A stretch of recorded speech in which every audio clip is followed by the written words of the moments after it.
Max, this is the epic journey of Calvin, who hatched from a tiny egg and morphed into a Japanese fire-bellied newt. This is Buster. This video isn't about Buster, but I thought I would add him because he's a new addition to the family. Max, ever since I was a kid I've been obsessed with reptiles and amphibians, and this journey starts with one egg, one free egg, that's all I needed. And then it began. This video will show you the amazing journey where one small egg turns into an amazing animal, a Japanese fire-bellied newt. This is Nelly. He's a 1-year-old Japanese fire-bellied newt, and he's about to get a roomie.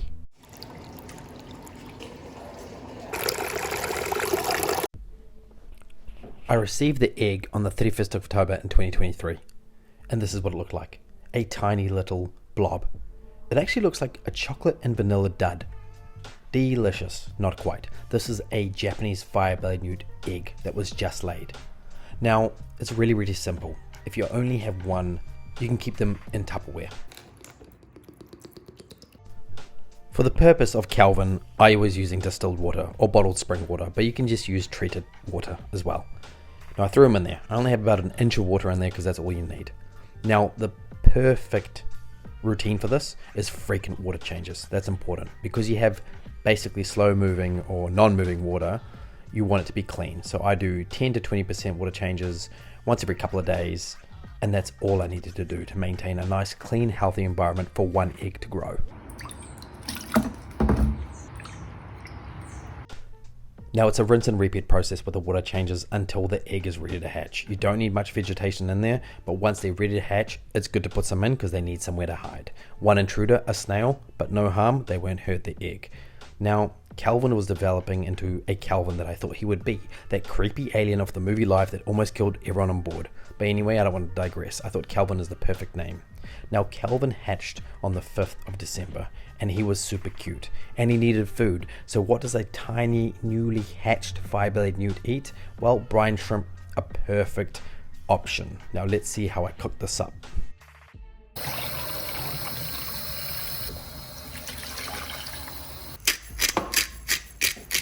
The mix is 1 tablespoon of salt with 1 liter of water. Now you can get all technical and get instructions for brine shrimp, but it's really easy to hatch them. You just get them into the mixture, like I said, 1 liter of water with 1 tablespoon of rock salt or sea salt, and about 24 to 48 hours they'll hatch. It's really that simple. You can get all complex about it, but that's what they'll eat when they're first newly hatched because that's what is big enough for them to eat. And as you can see, that red belly that Calvin has, he's growing, and he's growing really quickly. Now back to that brine shrimp mix. It's a good food source. They will die off in about a week unless you want to raise them to adults and rinse and repeat the process, but otherwise you have 2 tubs going. One's the first batch that's hatched, and then the second batch is going, ready to hatch the new or next batch. Now Calvin is growing fast. He's getting freckles, he's getting speckles. He's looking like an axolotl basically. And this is an epic phase. This is where he's starting to eat white worms and bloodworms, and he's becoming way more observant. And the rural kawa geckos are also interested, always watching Calvin.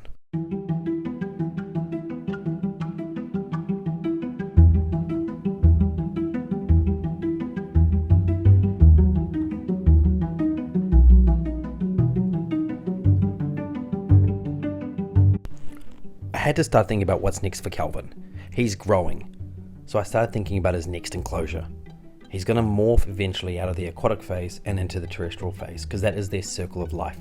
They start as an egg, they hatch, they grow, they eat, they lose their gills essentially, they develop lungs, they go on land, then they grow into adults, and then they go back into the water. Now this is Calvin. As you can see, he's almost dark, he's almost there, he's almost on land. I've been plumping him with white worms non-stop, and he just keeps growing and keeps eating.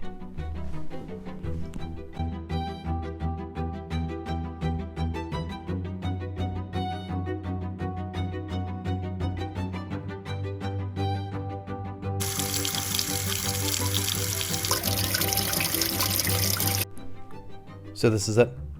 This is his home until he morphs. He's got vegetation, he's got things where he can hide, and he'll be in here until he finally loses those gills and develops his lungs and turns into a little land lizard. But until then, he's still a cute little guy, but he is losing his appetite, and that's a good thing. It's a 5 to 6 month journey, and Calvin has finally morphed into an EFT. He's out of the water, he wants to explore, he wants to live his new life on land. But what's next for Calvin? What's next in store for this amazing little guy?